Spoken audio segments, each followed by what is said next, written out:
Soy Fernando Díaz Villanueva, hoy es 7 de mayo de 2017 y esto es La Contracrónica.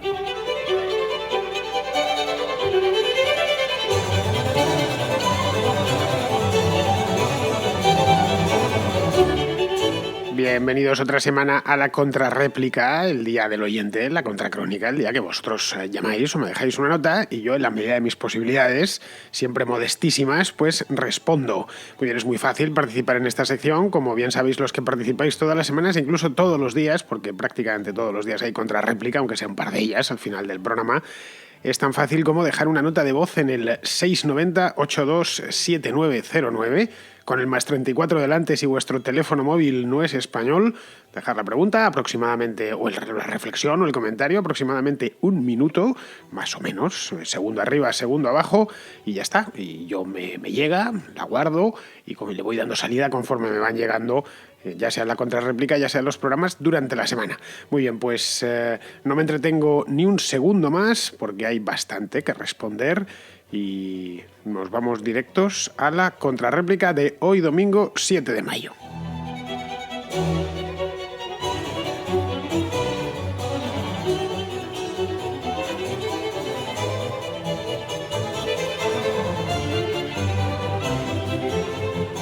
Empezamos con Diego Ruiz, que es de Madrid y que no es la primera vez que pasa por la contrarréplica. Fue una semana o 2 semanas, ya estuvo por aquí, y la verdad espero que no sea la última, porque Diego siempre tiene preguntas interesantes. Muy bien, hoy viene con una pregunta directa, sin trampa y sin cartón, una pregunta muy directa sobre podcast. En relación esta vez a los podcasts que muchas veces aludes, que son los que más frecuentemente escuchas. Dices que escuchas podcasts, pero sin embargo no mencionas cuáles son. Y bueno, pues me gustaría conocer cuáles son esas personas que sigues en podcast para yo también seguirlos también.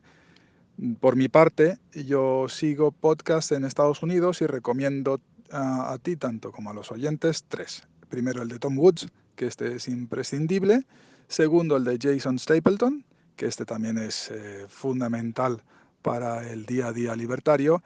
Y en tercer lugar, un podcast de historia muy interesante, que es quizás el único podcast libertario sobre historia, que se llama The Dangerous History Podcast. Así que te dejo estas 3 recomendaciones y espero que de vuelta me des tus 3 recomendaciones. Pues Diego, creo que ya he comentado en alguna ocasión los que escucho, por lo menos en una ocasión, si mal no recuerdo. Bien, te lo repito, estoy continuamente variando, eso sí es cierto, pero vamos, en español, te hablo de memoria, pues suelo escuchar los de Radio Libertad Constituyente, que tiene varios, no solo tiene uno, no solo está el principal, el que hicieron famoso, el de Trevijano, sino que tiene unos cuantos más. Han creado toda una red de programas online. También escucho Carne Cruda, también escucho La Cafetera, también escucho La Voz de César Vidal, por supuesto, que fue mi jefe en tiempos y que sigue haciendo un gran programa, un gran podcast, aunque César no está en iVoox. César está en SoundCloud, por si queréis ir a escucharlo, es decir, no lo encontraréis en iVoox, o por lo menos hasta donde yo sé no estaba, desde luego. También me gusta Histocast está muy bien. Memorias de un tambor, me gusta mucho, estos 2 últimos son de historia. En inglés, bueno, comparto contigo lo de Tom Woods, es extraordinario ese podcast. También está muy bien el History Extra, me gusta mucho, es de temas de historia, está hecho en Inglaterra ese podcast. Me gusta también el de Mark Levin, que es un conservador norteamericano que hace un programa larguísimo, es imposible, porque a no ser que dispongas de muchísimo tiempo de escuchártelo entero. Pero vamos, no te puedo decir cuál es mi favorito, porque no tengo ninguno favorito. Es decir, que cambio mucho, cambio continuamente. A fin de cuentas, escucharlos es gratis y hay muchísima variedad, afortunadamente. No sé, te preguntarás quizá por qué escucho a gente como Javier Gallego de Carne Cruda o a Fernando Berlín, si tienen, y a la vista está, ideas diferentes a las mías. Bueno, pues básicamente por eso, precisamente por eso, hacen muy bien su respectivo programa desde el punto de vista técnico y de realización. Incluso además Gallego mete buena música y les escucho por eso, porque piensan contrario que yo y me gusta escuchar sus ideas, sus argumentaciones, las de sus invitados. También leo Público, El Diario, La Marea. Es decir, que me gusta que me lleven la contraria, porque que a uno le lleven la contraria ayuda mucho a afinar las observaciones o las intuiciones y te ayuda a sacar conclusiones mucho más certeras. Pero vamos, ten en cuenta, Diego, que mi patrón de escucha tiene un componente profesional. Es decir, que me gusta escuchar lo que se está haciendo y cómo se está haciendo.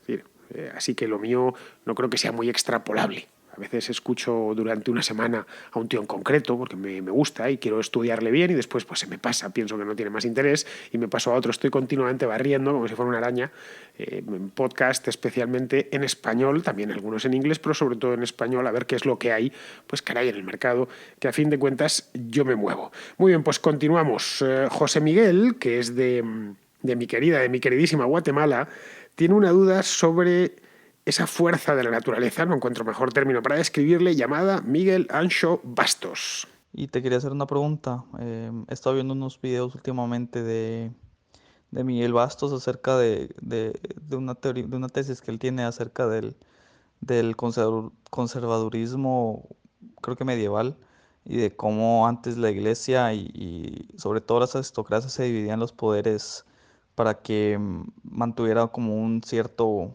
eh, control sobre estos poderes.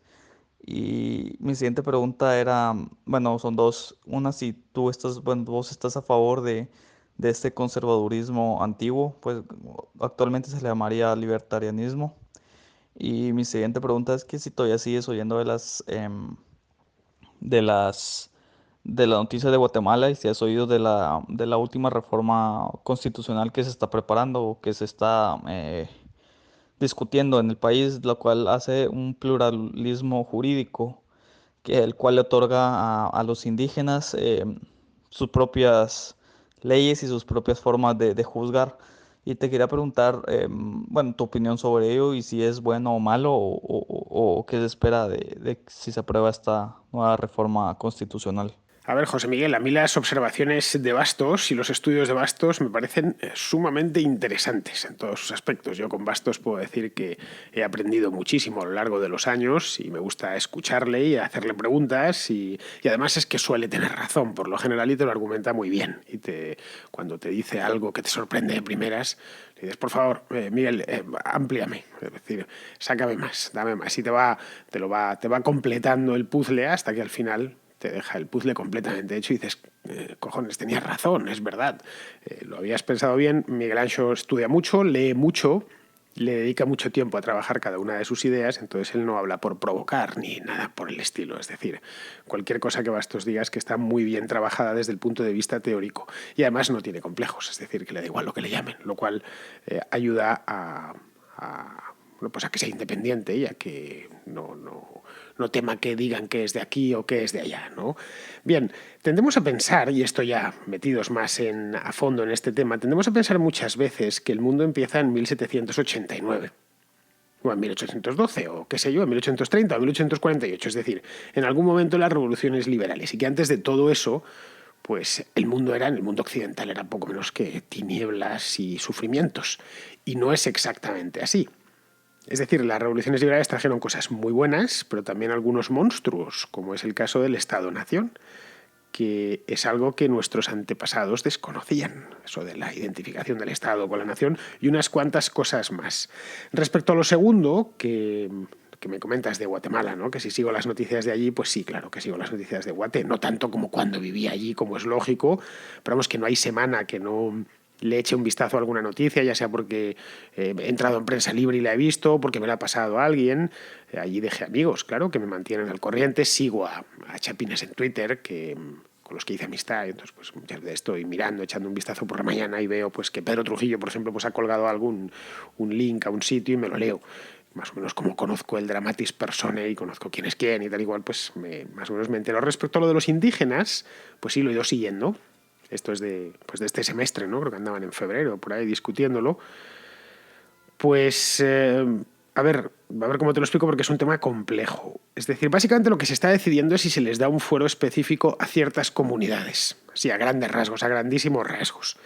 A ver, me parece mal en tanto que, no sé, se me antoja algo así como justicia étnica. Es decir, que si eres cachiquel o ixil o quiché, estás atado por cuestiones genéticas a una jurisdicción. Y eso evidentemente es malo. Otra cosa distinta, muy diferente, sería que esa jurisdicción esté atada a un territorio concreto. Qué sé yo, Chimaltenango. y afecte, por lo tanto, a todos sus habitantes, a todos los habitantes del departamento de Chimaltenango.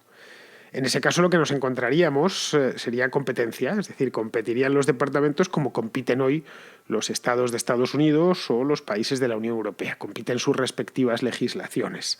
Es decir, si tú...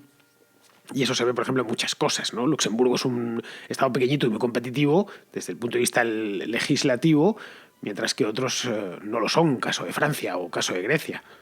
Es decir, tú puedes en distintas cosas. Bueno, unos países compiten en unas cosas y otros compiten en otras, especialmente desde el punto de vista fiscal, pero no solo. A ver si me entiendes. Bien, es decir, esto si lo llevamos a Guatemala se traduciría algo así como que, pues qué sé yo, que lo que en el departamento del Petén podría ser un delito, pues en la Alta Verapaz, que está al lado, justo debajo, pues no lo sería, o viceversa. Pero vamos, creo que la cosa no pasa por ahí, de cualquier manera. Básicamente porque el mapa administrativo de Guatemala es uno y el mapa étnico es otro. No hay más que pillar los dos, ponerlos uno al lado del otro y ver que no se corresponden en absoluto. El mapa, de hecho, no sé si hay tantas lenguas indígenas. Muchas de esas lenguas indígenas tienen muy pocos hablantes, como bien sabes. Más hay bolsas de hablantes de ciertas lenguas indígenas que están en mitad de los departamentos. Es el caso del quiché, por ejemplo, que es la que más se habla. Con diferencia, no sé cuántos hablantes tendrá, pero puede rondar 1,5 millones, una cosa así. Bien, pues el quiché se habla en 6 departamentos diferentes, 7 si incluimos la capital.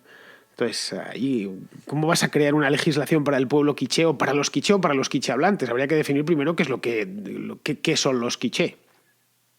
Sí, porque dentro de los quiché, pues hay desde el tío que no ha salido en su vida de su aldea en Quetzaltenango hasta uno que vive en la capital, trabaja en una oficina y es perfectamente bilingüe, es decir, que se maneja también en quiché como en castellano. Entonces, eso sería otro de los problemas. Pero vamos, como te decía al principio, es un tema bastante complicado y yo, sinceramente, le veo una salida bastante difícil. Alfredo de Tenerife, que es un megaclásico de la contracrónica, tiene 2 comentarios sobre 2 temas diferentes y los 2 básicamente para llevarme la contraria. El otro día veo que te sumaste a la corriente oficial, declararán recesión está enterrada y ya estamos en la maravilla maravillosa. Bueno, te aconsejo que te cojas el balance del Banco de España y busques pasivos exigibles de la economía española. Esa es la deuda real de las administraciones públicas españolas, no la camuflada bajo el protocolo de déficit excesivo. Segunda cuestión, Venezuela. Lo de restaurar la democracia, bueno, lo que hay ahora es consecuencia de una casta política corrupta que arrasó el país. No había una democracia tampoco antes. La OCDE, por otro lado, el 60% de los fondos los ponen los Estados Unidos y el 30% la Unión Europea. Así que también sabemos a quién sirve. En toda su existencia no ha condenado ninguno de los 50 golpes de Estado que ha habido en Iberoamérica de uno u otro signo. Así que lo que diga la OCDE, bueno. Por otra parte, los apoyos del régimen de Maduro, y creo que ahí nos ha estado muy fino, provienen básicamente de que es un régimen clientelar. Para que te hagas una idea, el 25% de la población venezolana ha conseguido una vivienda gratuita pagada por el Estado y antes vivía en chabolas. No estoy defendiendo la dictadura venezolana porque considero que es una dictadura, pero sus apoyos no es solo el aparato represivo del Estado. Bueno, Alfredo, me reconocerás que la cosa hoy en 2017 no está como en 2012 o en 2013. A la vista está, sin necesidad de ir a la contabilidad del Banco de España. Es decir, que la cosa en la calle, quiero decir. Se recupera el empleo, que no se ha vuelto a los niveles de 2007. Adiós, gracias, porque aquellos eran niveles burbujísticos y yo no quiero volver a vivir en un país tan recalentado como estaba la España del año 2006 o del año 2007. Pero bueno, este tema se escapa con creces a la contrarréplica porque me haría falta prácticamente ocupar todo el programa. Respecto a lo de Venezuela, pues sí es cierto, es decir, lo que posibilitaba que Hugo Chávez encadenase las victorias electorales era su red clientelar. Ya fueran las misiones, ya fuese esas casas que les estaba construyendo, la misión Vivienda Venezuela o la misión Robinson que iba a enseñar a leer pues a los indígenas en la selva, en Amazonas, etc. Es decir, por supuesto que había muchísimo componente clientelar, un régimen muy asistencial, es decir, que todo ese régimen asistencial tejido con las rentas petroleras, unas rentas artificialmente infladas porque el precio del crudo en el mercado internacional estaba muy alto. En pleno periodo, en plena ola alcista de las materias primas, entre ellas el petróleo, que es la supermateria prima, y ya está. Tan pronto como esa renta ha ido disminuyendo, o mejor dicho, disminuida esa renta, la red ha menguado. Simplemente. Y ha menguado, no sé si en la misma proporción, pero casi. Por lo tanto, el resultado que tenemos es que ¿quién defiende al gobierno ahora? Es decir, al final, cuando tú has fundamentado toda tu política en crear intereses, cuando desaparecen esos intereses nadie te va a defender a ti. Es decir, no hay más que ver las legislativas del año 2015, que ya las perdió el chavismo, o las manifestaciones actuales de apoyo al régimen, que van 4 paniaguados. Esa es la cruda realidad. En fin, bueno, pasamos al siguiente, que es Adrián, que me quiere hacer un comentario sobre, a ver, esa frontera necesariamente conflictiva que hay entre conservadurismo y liberalismo. Me gustaría preguntarte si no es tan negativo para el liberalismo que se esté tan cerquita de las ideas de la derecha. Veo a muchos liberales abiertamente anticatalanes, anti-inmigración, antimusulmanes, muy anti-izquierda, pero no tanto antiderecha. Y no sé si tiene sentido un liberalismo que repite los mismos dogmas que la derecha. Me encanta escucharte criticando al PP o a Rajoy, porque no porque tenga nada especial de odio contra ellos, sino porque me parece que independiza tu liberalismo de la derecha y te mantiene de alguna manera equidistante entre derecha e izquierda. A otra cosa. Me gustó verte criticando el nacionalismo español, por ejemplo, en el tema de Gibraltar, porque bajo mi prisma, obviamente, te permite criticar el nacionalismo catalán sin parecer un anticatalán, sino, en todo caso, pareciendo un antinacionalista. Esto me pasa también con Rayo, que no tiene ningún problema con el independentismo catalán o con la inmigración. Y bueno, me gustaría saber un poco tu opinión sobre el tema. Bien, Adrián, pues varias cosas. La primera es que decir que eres liberal no te convierte automáticamente en liberal. Es decir, yo podría describirme como cualquier cosa, pero no significaría que lo fuese. Es decir, el liberalismo es una doctrina amplia y que admite gran variedad de posturas y admite muchísimo debate en su interior, un debate que existe, obviamente. Yo no soy de los que va repartiendo carnés, ni muchísimo menos, ni quiero dejar es que si no estás a favor de esto, pues ya automáticamente no lo eres, ¿no? Es amplia y tiene unos límites ligeramente difusos, pero vamos, esos límites existen. Y esos límites suelen iluminarse pues cuando se tocan ciertos temas, como bien apuntas, como puede ser la cuestión del nacionalismo o la inmigración. Ya está, ahí sí que son pequeñas bombillitas que se encienden en el momento en que se entra en ese terreno. Ahí es donde, bueno, pues, un liberal, pues digamos que empieza a dejar de serlo o no lo es tanto, ¿no?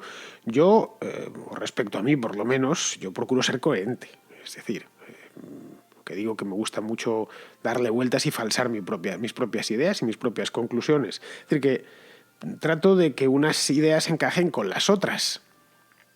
Es decir, no puedo denunciar los excesos del nacionalismo catalán que existen y que están a la vista desde otro nacionalismo, en este caso desde el nacionalismo español. Y dices, bueno, están horas bajas, y están horas bajas, pues gracias sean dadas al hacedor, pero existir existe. No tiene mucho público, pero existir existe y está ahí. Entonces, bueno, pues para ciertas cosas, lo mismo, sus excesos, que no están en posesión ni muchísimo menos del boletín oficial del Estado, ni nada por el estilo, porque si los tuviesen, pues sería el primero en denunciarlo. Es decir, el problema de cualquier manera, en estos dos casos, tanto en el nacionalismo catalán como en el español, o como en cualquier tipo de nacionalismo, yo creo que proviene de lo mismo, es decir, de la identificación del Estado con la nación, lo he explicado en multitud de ocasiones, y la obsesión de hacerlos coincidir. Eso normalmente les suele hacer nublar el juicio, por lo general, ¿no? Hace unos años, Federico Jiménez dos Santos escribió un libro titulado, me acuerdo perfectamente, España y libertad, en el que venía a decir, con muchos matices obviamente, que solo España, entendida como el Estado español, nos garantizaba la libertad. Bien, ya de por sí eso la equivocación la llevaba en el título, a ver si me entendéis. Es decir, pues depende de qué España. La España de Franco no fue muy libre, que digamos, ni la del Frente Popular. Blas Piñar decía que prefería España roja antes que rota. Pues bien, yo la prefiero en rota porque al menos la mitad de los españoles se salvarían de la quema, es decir, se salvarían de la tiranía. No sé si me habéis entendido con estos dos ejemplos que he puesto, es decir, que la nación o el Estado no es un fin, el Estado-nación no es un fin en sí mismo, de hecho, por lo general, suele ser un problema.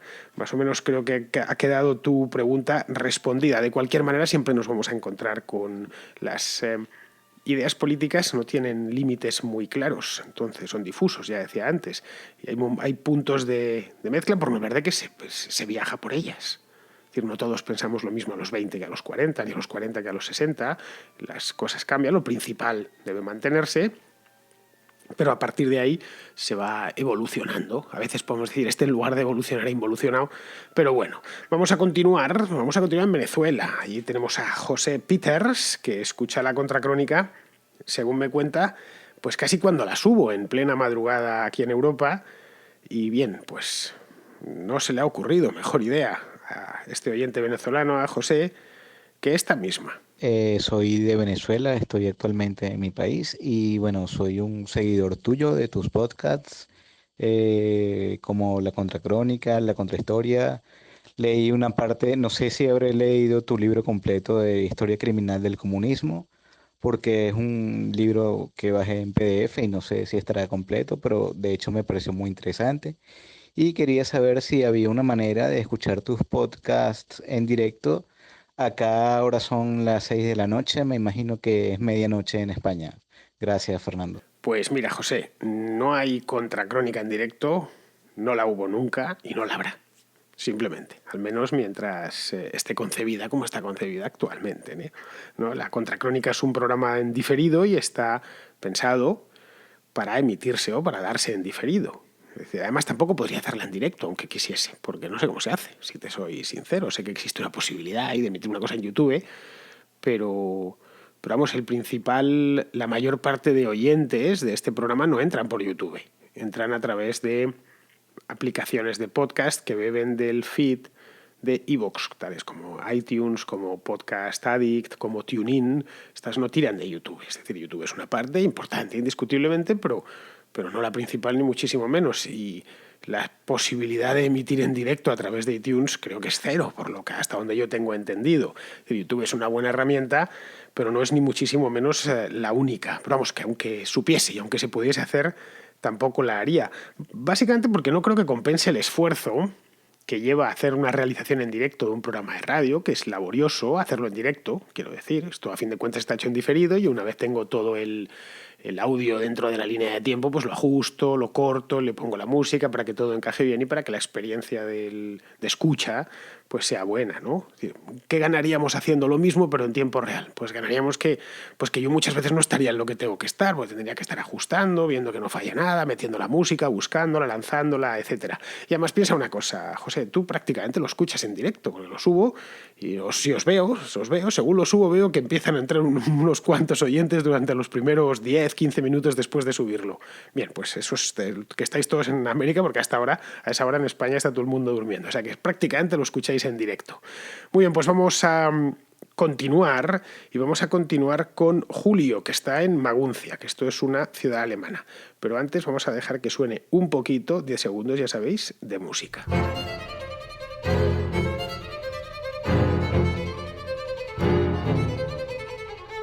Quería hacerle una pregunta sobre algo que realmente me está quitando el sueño.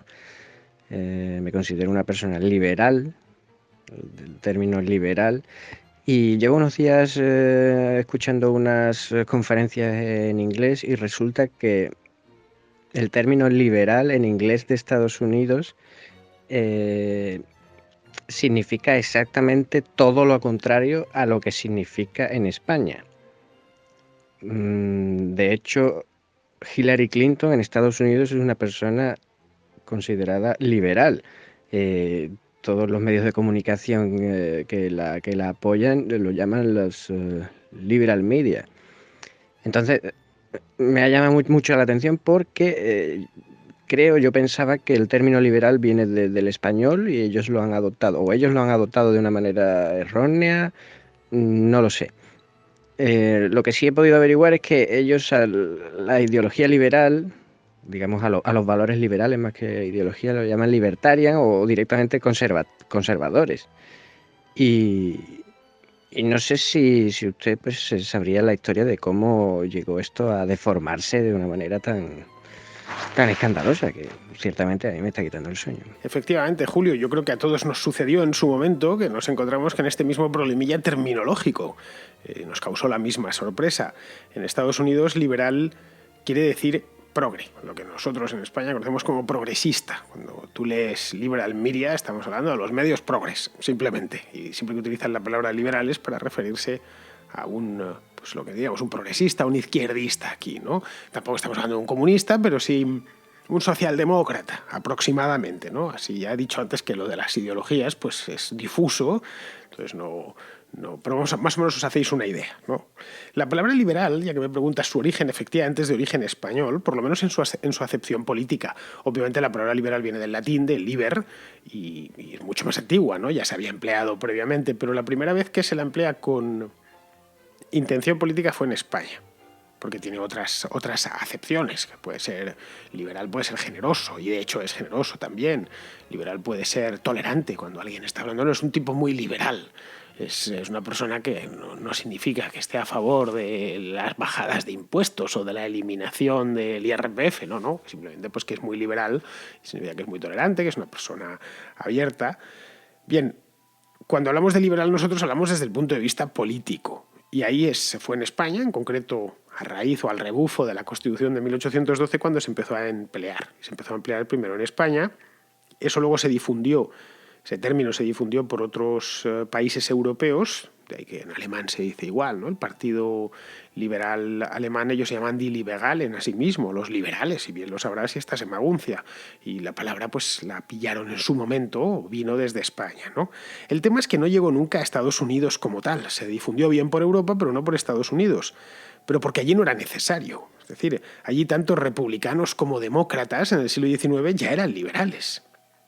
Es decir, no había antiguo régimen contra el que oponerse, cosa que sí sucedía en Europa, en los reinos europeos.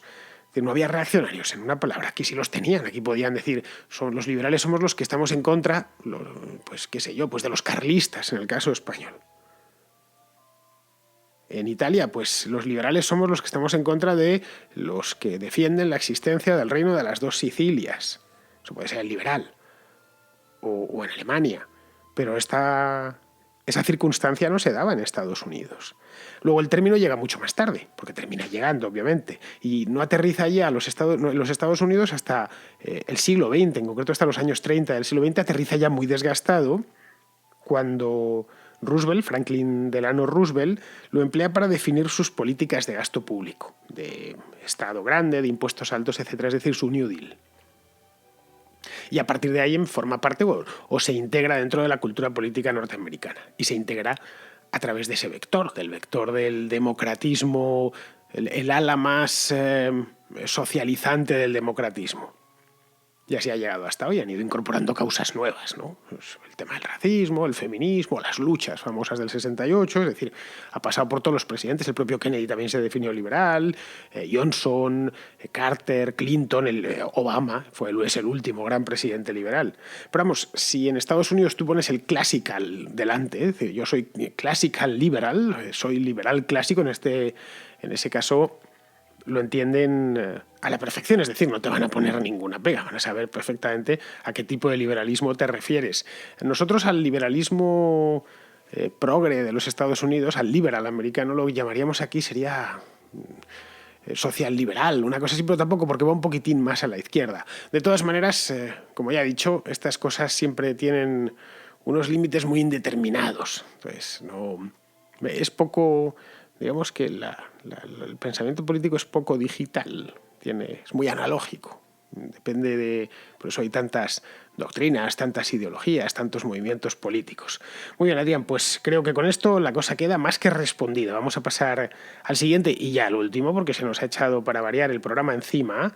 Y este último es de Peñafiel, se llama Carlos. Peñafiel está en Valladolid, por cierto, y está intrigado por una cosa que no es el primero en preguntarlo, una cosa que existe, que se llama Comisión Trilateral. Quería preguntarte, a ver si puedes comentar un día que a raíz de la muerte de David Rockefeller que estaba en el Consejo de la Trilateral. La Trilateral son 3 países, que es Europa, Estados Unidos y Japón, más o menos, que hacen consensos o consorcios económicos, que esto a ver a qué influye a la gente que somos más liberales. O sea, que esos acuerdos en las élites, la trilateral, que afectan los mercados o hasta qué nivel ellos pueden controlar los mercados vamos, que expliques un poquito ese tema. Pues muy bien, 2 cosas, Carlos. La primera, y más importante. Peñafiel es un lugar bien bonito, está en la provincia de Valladolid, muy, muy cerca ya de la de Burgos, y tiene uno de los castillos más espectaculares de toda España. Digno de ser visto, desde el pueblo especialmente. Está encima de un cerro, tiene forma de barco, es larguísimo, y en cambio luego es muy estrecho, de ahí que se le conoce como el buque de Castilla. Porque si te pones delante de la proa de un torreón, pues dices, caray, parece que está navegando por encima de la llanura. Tiene además dentro un museo del vino, porque eso está en la ribera del Duero, entonces el vino de esa zona de Peñafiel es extraordinario.